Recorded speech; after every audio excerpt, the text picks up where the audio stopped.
The United States currently carries a burden of $36 trillion in debt. China, the second largest economy, owes $15 trillion. Japan's sovereign liability stands at a staggering $10 trillion. Even powerhouse economies like Germany and the UK are leveraged, each owing $3 trillion, while France adds another $5 trillion to the ledger.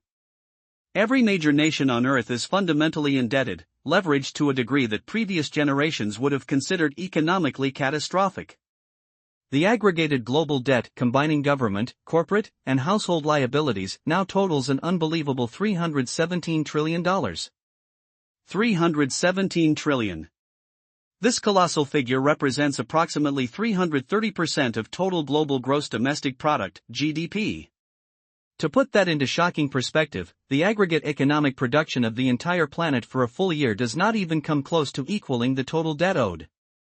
In reality, we would require 3 full years of global output, assuming zero consumption and zero expenditure, just to theoretically pay off this towering liability. But the real crisis lies in the question almost no one dares to ask: if every nation, every major corporation, and a majority of households are debtors, then who, precisely, is the creditor? Who is the counterparty? Who holds $317 trillion in assets and claims? Debt is mathematically a zero-sum game.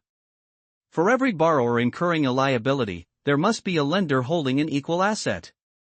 If the United States owes $36 trillion, then someone, somewhere, holds $36 trillion in claims against the productivity and future taxes of the American people. If the total global debt is $317 trillion, then a specific group of entities owns $317 trillion in global assets. Who are they? The answer to this question unveils the largest, most sophisticated wealth concentration mechanism engineered in human history. This concentration was achieved not through bloody conquest, political seizure, or overt theft, but through a deeply entrenched financial system where the many are induced to borrow and the few are empowered to lend, where interest compounds infinitely, and where the debt itself is mathematically structured so that it can never be fully repaid. It grows perpetually, operating as a perpetual siphon funneling wealth upward. We are about to expose the specific institutions and individuals who hold the $317 trillion in global debt claims, detailing how the system is designed to create principal without creating the necessary funds to cover the interest, why this structure is intentional and not merely an accidental crisis, and which institutions profit most from this cycle of perpetual indebtedness. Understanding this is not merely an exercise in economics.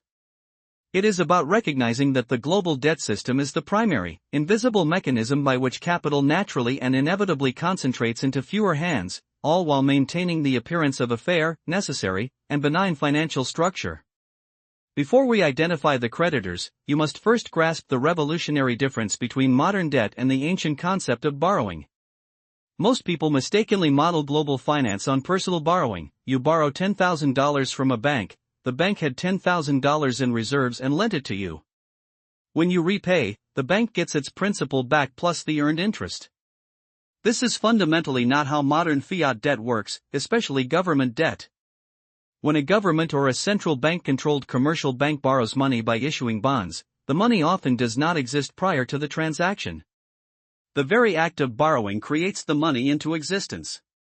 The central bank or commercial banks buy the government bonds by creating digital currency from thin air through simple ledger entries. For example, the U.S. government needs $1 trillion. It issues treasury bonds. The Federal Reserve, acting as the primary buyer, announces it will purchase $500 billion of those bonds. Commercial banks buy the remaining $500 billion. Where does the Federal Reserve acquire $500 billion? It doesn't possess it, it creates the money ex nihilo by typing numbers into a specialized computer ledger. The Fed's balance sheet expands by $500 billion in assets, the treasury bonds, and $500 billion in liabilities, the new money circulating. Commercial banks perform a similar, though more constrained, function through fractional reserve practices. The money did not exist before the bond purchase. It exists now because of the borrowing event. Thus, when the U.S. government borrows $1 trillion, that principal $1 trillion is simultaneously created. But here is the critical, defining mathematical trap: only the principal is created. The interest is not created. If the government borrows $1 trillion at a 5% interest rate, it is obligated to repay $1 trillion in principal plus $50 billion in annual interest. But only $1 trillion was initially manifested into existence. The required $50 billion to service the debt and pay interest must be pulled from somewhere else, from future borrowing, or, more commonly, by taxing the existing, finite money supply. This structure creates a debt load that mathematically exceeds the total money supply, because interest is owed on the total debt but that interest component was never generated in the first place. The system absolutely requires perpetual, exponential growth in new debt just to service the interest payments on the old debt. This is not an error in the design, it is the fundamental feature of the design. Now, let us reveal who holds the ledger of these debts. The creditors fall into four highly concentrated categories. First category, central banks. Central banks are the foundational creditors because they hold the government's debt and possess the monopoly power to create the currency necessary to buy that debt. The Federal Reserve holds approximately $5 trillion in U.S. government debt. The Bank of Japan holds $5 trillion in Japanese government debt. The European Central Bank holds an equivalent of $5 trillion in Eurozone government debt, and the People's Bank of China holds around $3 trillion in domestic bonds. Globally, central banks collectively hold approximately $25 trillion in government bonds. While this is only 8% of the total $317 trillion global debt, it is the cornerstone of the system, enabling governments to spend far beyond their tax revenue. But who truly owns the central banks?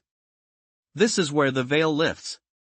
The Federal Reserve, despite its name, is not a government entity. It is a private institution owned by its member banks. The 12 regional Federal Reserve banks issue shares to major commercial banks like JP Morgan Chase, Bank of America, Citigroup, and Wells Fargo. These shareholders receive a guaranteed 6% annual dividend on their shares, regardless of the Fed's operational outcome. When the Federal Reserve holds $5 trillion in government bonds and collects billions in interest, that interest ultimately flows into the hands of the private banking institutions that own the Federal. The public is led to believe the Federal Reserve is a pillar of the government. It is, in reality, a sophisticated private banking cartel established by the Federal Reserve Act of 1913 specifically to allow private financiers to profit endlessly from the nation's debt. The blueprint for this system is much older. The Bank of England, chartered in 1694, was explicitly founded as a private entity to finance King William III's war with France.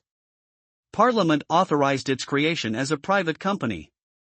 The bank lent $1.2 million to the Crown and, in exchange, received the exclusive, immensely profitable right to issue currency.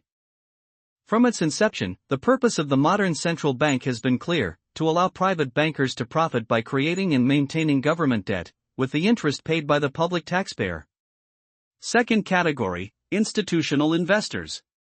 This is the largest block of debt holders, encompassing pension funds, insurance companies, mutual funds, and sovereign wealth funds. These massive entities hold an approximate total of $120 trillion in global debt assets. Pension funds hold $50 trillion, insurance companies $35 trillion, mutual funds $25 trillion, and sovereign wealth funds $10 trillion. Again, the question of control is paramount. Pension funds are theoretically owned by the workers they serve, but the workers have no control over investment decisions. Control rests entirely with a small cadre of fund managers who are compensated based on the assets they manage, regardless of ultimate performance. Insurance giants, MetLife, Prudential, AIG, are publicly traded, but share ownership is intensely concentrated. The top 10% of households globally own 89% of all stocks and bonds. Therefore, the insurance and pension companies are effectively controlled and economically benefited by the wealthy elite. Mutual fund giants Vanguard, BlackRock, and State Street manage a combined $20 trillion or more. While Vanguard is theoretically owned by its fund investors, control is centralized in its management. BlackRock and State Street are publicly traded corporations whose ownership is highly concentrated among wealthy shareholders. The pattern is unbroken: control rests with a small management class, and the ultimate financial benefit from the interest payments flows disproportionately to the wealthiest sliver of the population. Third category, foreign governments. Foreign governments collectively hold roughly $30 trillion in debt issued by other nations. China holds $2 trillion in foreign assets, including approximately $850 billion in U.S. Treasury bonds. Japan holds over $1 trillion in U.S. treasuries. Foreign governments become major creditors due to the global trade system. When China exports $500 billion more to America than it imports, China receives a massive influx of U.S. dollars. Rather than immediately destabilize the dollar's value, China recycles these dollars by buying U.S. Treasury bonds. This arrangement provides America with cheap goods and simultaneously finances those purchases by lending the dollars back. Within China, who benefits from holding trillions in foreign bonds? Not the average factory worker. These bonds are held by the Chinese government, controlled by the Communist Party elite, who use the bond interest and security as a tool of geopolitical and internal financial control. Fourth category, wealthy individuals and family offices. This category represents the ultimate endpoint of wealth accumulation. The top 1% globally holds an estimated $40 trillion in financial assets, with much of this securely placed in bond portfolios. The top 0.1% holds $20 trillion. The top 0.01%, a group of approximately 500,000 families worldwide, controls around $10 trillion. These families, the Rothschilds, the Rockefellers, the Waltons, the Mars and Koch families, the Saudi royal family, maintain vast, private bond portfolios managed through complex family offices. When an entity possesses $10 billion in liquid wealth, they do not invest it in speculative startups. They buy government bonds and high-grade corporate bonds, safe assets that pay guaranteed interest. A family holding $10 billion in bonds earning a conservative 4% yield receives $400 million annually in passive interest income. They do not work. They do not produce. They merely collect $400 million every year from interest paid by global borrowers, taxpayers, corporations, and households. This is the ultimate engine of wealth concentration through the debt system. Adding up these four categories, central banks hold $25 trillion. Institutional investors hold $120 trillion. Foreign governments hold $30 trillion. Wealthy individuals hold $40 trillion. This totals $215 trillion. The remaining balance of the $317 trillion is dispersed among smaller institutional investors, corporate treasuries, and middle-class savers holding bond funds in their retirement accounts, 401ks. Even this remaining wealth is disproportionately concentrated. The crucial takeaway is that the bottom 50% of humanity holds virtually zero net financial assets. They hold debt, mortgages, student loans, credit card balances, car loans. They are the borrowers. The top 10% holds the vast majority of financial assets. They are the lenders. The identity of the creditor is the wealthy global elite, operating through central banks they control, institutions they own, and direct holdings they manage. The debt system is the sophisticated, optimized transfer mechanism that moves wealth from the poor and the middle class, who borrow and pay interest, to the rich, who lend and collect interest. The system is not modern, its principles are ancient. Medieval Europe, 1200 to 1500 AD. The Catholic Church served as the primary lender to monarchs and nobles, often leveraging debts to acquire land. By 1500, the Church owned 25% of all arable land in Europe, acquired overwhelmingly through foreclosures on unpaid debts. The Medici family in Florence, 1400s. They became the wealthiest and most politically powerful family in Europe, not through wool or commerce, but through lending to kings, popes, and merchants.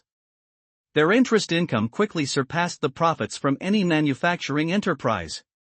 By 1450, the Medicis were so financially influential they could install popes and dictate terms to monarchs. The Bank of England, 1694. This was the formal, government-sanctioned formalization of the debt wealth system. King William III required capital to fund his war efforts.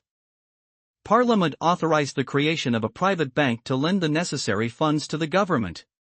The private bank received interest payments, guaranteed by taxpayer funds, and was granted the exclusive monopoly on issuing currency. This established the enduring blueprint: private institution granted a monopoly on money creation, lends to the government, and taxpayers service the resulting interest debt perpetually. The Rothschild family, 1800s. They perfected the system across continents. Mayor Amschel Rothschild sent his 5 sons to the 5 major European capitals: London, Paris, Vienna, Naples, Frankfurt. Each son established a bank. The family lent strategically to virtually every major European government. Following the Battle of Waterloo in 1815, the Rothschilds held more government debt than any private entity in history. Nathan Rothschild famously declared, "I care not what puppet is placed upon the throne of England. The man who controls Britain's money supply controls the British Empire, and I control the British money supply." By 1850, it is estimated the Rothschild family held 50% of all government bonds in Europe, collecting interest from every major nation. J. P. Morgan, early 1900s America employed the identical model, lending not only to governments but to critical infrastructure, railroads, and massive industrial corporations. By 1912, the banking consortia controlled by J. P. Morgan held 25% of all financial assets in America. The pattern across 800 years is immutable. Those who secure the position of the lender accumulate wealth passively and exponentially. Those who are compelled to borrow become dependent. The lenders accumulate vast wealth through compounding interest income without needing to produce anything tangible, while the borrowers must labor and produce, yet owe ever-increasing amounts. And the system is meticulously designed to ensure the debt can never be fully extinguished. The mathematical flaw is elegantly simple. When money is created through debt, only the principal is generated, the interest component remains unfunded. If the total global money supply, M2, is $100 trillion, but the total debt, including all accrued and expected interest, is $120 trillion, it is mathematically impossible for every debtor to repay their obligations simultaneously. The only way to service existing debt interest payments is to create new debt. Borrowers, whether governments, corporations, or households, must take out new loans just to cover the interest on the old loans. This rapidly increases the overall size of the debt, requiring even more future borrowing. This is why global debt has skyrocketed from $40 trillion in 1990 to $317 trillion in 2025, a multiplication factor of 7.9x in 35 years. The debt load doubles roughly every decade, and it must continue to grow exponentially. If the creation of new debt were to suddenly cease, there would be insufficient money in the system to pay the interest on existing debt, and the entire global structure would suffer an immediate, catastrophic collapse. The architects of this system, from the founders of the Bank of England in 1694 onward, understood this inherent mechanism. They knew that once the government borrowed the initial $1.2 million, the subsequent interest payments would forever exceed the available money supply, guaranteeing perpetual dependency. This is not a glitch, it is the core feature. Perpetual debt guarantees perpetual interest income, and perpetual interest income guarantees perpetual wealth transfer from the many to the few. Let us quantify the modern extraction. In 2024, the conservative estimate for global interest payments on the $317 trillion in debt is approximately $15 trillion. That is $15 trillion flowing directly from borrowers to lenders in a single 12-month period. Governments pay interest through taxes. The U.S. government alone pays $900 billion annually in interest on the national debt. That money is extracted from taxpayers and flows directly to bondholders. Corporations pay interest through profit extraction. Corporations hold $90 trillion in global debt, paying an estimated $5 trillion in interest annually. This money is extracted from the differential between wages paid to workers and prices charged to consumers. Households pay interest through wages. Households hold $60 trillion in global debt, paying approximately $3 trillion in annual interest, mortgages, credit cards, student loans. An average family earning $70,000 per year might pay $15,000 in mortgage interest and $5,000 in consumer interest, effectively sending 29% of their total income to creditors. The entire $15 trillion in annual interest payments flows upward, from taxpayers, workers, and households toward central banks, institutional investors, foreign governments, and ultra-wealthy individuals. The top 1% globally captures approximately 40% of that $15 trillion annual interest income, that is $6 trillion per year flowing to roughly 80 million people. The top 0.1% captures 20%, or $3 trillion, flowing to just 8 million people. The apex, the top 0.1%, approximately 800,000 people globally, captures 10%, which is $1. 5 trillion. 800,000 people receive $1. 5 trillion annually in passive income from the debt system, a system where 8 billion people are either debtors or taxpayers servicing the interest. That calculates to $1. 975 million per person in the top 0.01% from interest income alone. This is the designed mechanism of wealth concentration. Debt funnels wealth from billions, to millions, to thousands, to hundreds of families at the very pinnacle. And the concentration accelerates because interest income compounds. When a creditor receives $10 million in interest, they use it to purchase more bonds, which generates more interest, which is used to purchase yet more bonds. Wealth compounds exponentially for the creditors, while debtors remain trapped in perpetual repayment cycles.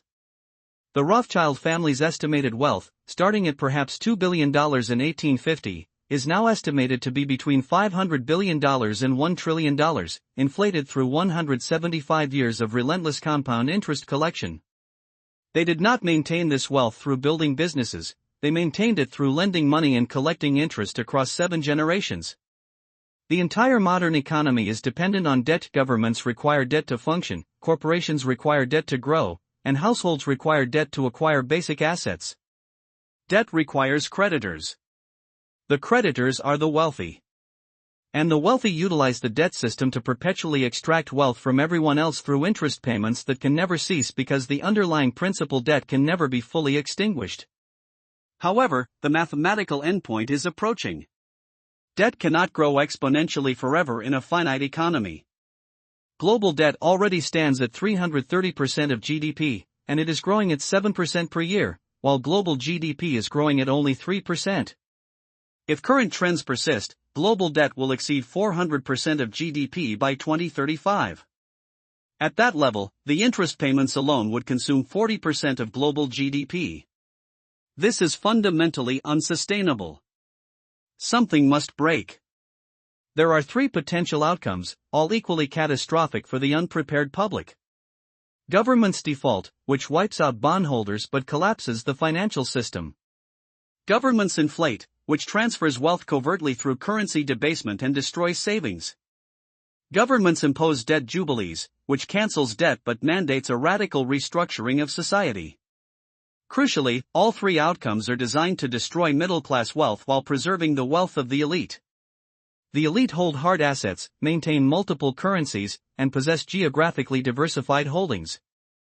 The middle class holds undiversified assets, local currency, and overwhelming debt. The system was designed to concentrate wealth both during economic expansion and during collapse. During expansion, the wealthy collect interest on the perpetual debt. During collapse, the wealthy acquire assets at fire sale prices from bankrupt borrowers.